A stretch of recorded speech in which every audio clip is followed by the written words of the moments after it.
Fashion star of India 2022 आव देरहासार जानो हानाय सनिया नार्जारिखौ जलाइस्रि एबसुआ बरायदों। जोंनि बर' हारियाबो एसेबां गाहाय थाखोनि हारि नंलिया। राव हारिमु गेलेनाय बायदि बिथिंनि आयदायाव मुलुग दरबाराव लासै लासै जायगा लाबोनायखौ जों नुनो मोनगासिनो दं। थिग बेबादिनो 2 नं लथाबारि गामिनि सासे लाइमोन 15 बोसोर बैसोनि सनिया नार्जारिया गवायाव खुंफुंजानाय फेशन स्टार अफ इन्डिया 2022 आव मिस प्रिन्ट उइनार देरहासार जानो हानायजों लोगोसेनो गामि ओनसोल आरो बर' हारिनि गेजेराव गोग्गानाय लाबोनो हादों। बे देरहासार जानायखौ लानानै जलाइस्रि एबसुआ दिनै गाजा गोमजायै बरायदों। बेयावनो आङो जलाइस्रि बर' दुलाराय आफादखौ आङो गोबाङैनो थेंक इउ होननाय जाबाय। मानो होनबा आङो बे जायगानिनो जोनोमगिरि आरो आङो फरायनायनि थाखाय आङो गसाइगावआवहाय थाहैयो। नाथाय आंनि जोनोम जायगाया बे जलाइस्रि नाम्बार 2 लथामारियानो।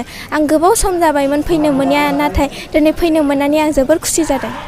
आच्छा, नोंथाङा बेयावहाय देरहानानै नाजानायाथ' जोबोर नाजादों होनजायो। मानो होनबा आंनि बिमा बिफा बिब' आरो बिदाफोर दङ। गासिबो जोबोर मोजाङैहाय हेफाजाब होदों आरो जोंनि असे आनै आमाइमोन गैयाबाबो दालाय सानै आमाया जोंखौ जोबोर हेफाजाब होदों। आबै आबौमोन दङ, बिसोर आंखौहाय जोबोर हेफाजाब होदों आरो बिसिनि जुनैनो आङो दा बे जायगायावहाय दङ। गिबियावथ' आङो बड'लेण्डआव थांदोंमोन, बाव आं उथ्रिसारनो हायाखै। नाथाय आङो टप 5 सिम सहैदों। होमबाबो आङो जेननायखौ लायाखै आरो आङो गुवाहाटियाव थांदों आरो आङो बिनिफ्राय नगाव गुवाहाटि बिदियैनो थाङै आङो दा फेशन स्टार अफ इन्डिया गवायावहाय थांनानै उथ्रिसार जानानै फैदों।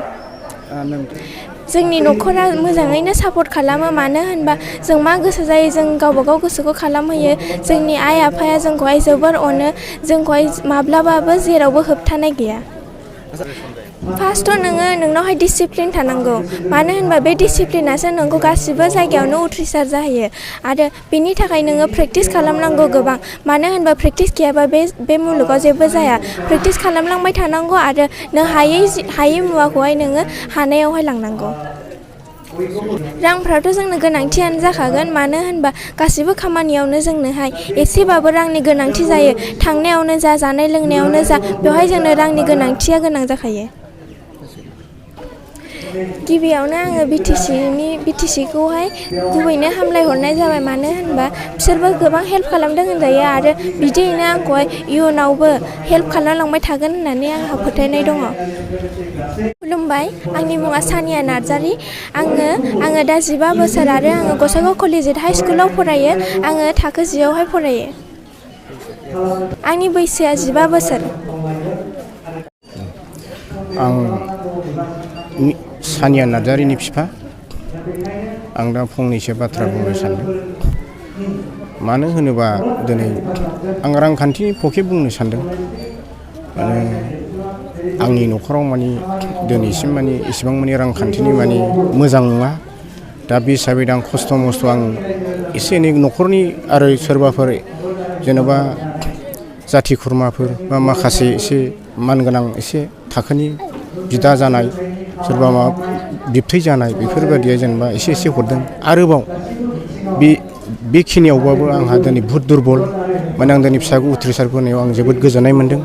नाथाय आङो माखासे गभर्नमेन्ट लेभेल जोंनि बे बिटिसि सरकार, इउपिपिएल सरकार जे दा सोलिगासिनो दं, बिसोरनिफ्राय आं एसे सानियानि बिफा जानानै आङो इयुनाव जाहाथे आरो बे दावगालांबावनो हायो, आं बिनि थाखाय एसे रांनि अनसुंथाइ मोनोबा हामगौ होननानै आंनि गोसो गोरबो सिंनिफ्राय हास्थायनाय। सानिया नार्जारिनि थाखाय फिउचाराव माबाफोर प्लानिं दङ? आं सानिया नार्जारिखौ आङो जेरैखियाबाबो आङो बेखौ मिस इण्डिया बा मिस वर्ल्ड बानायनायनि थाखाय थांखि दङ।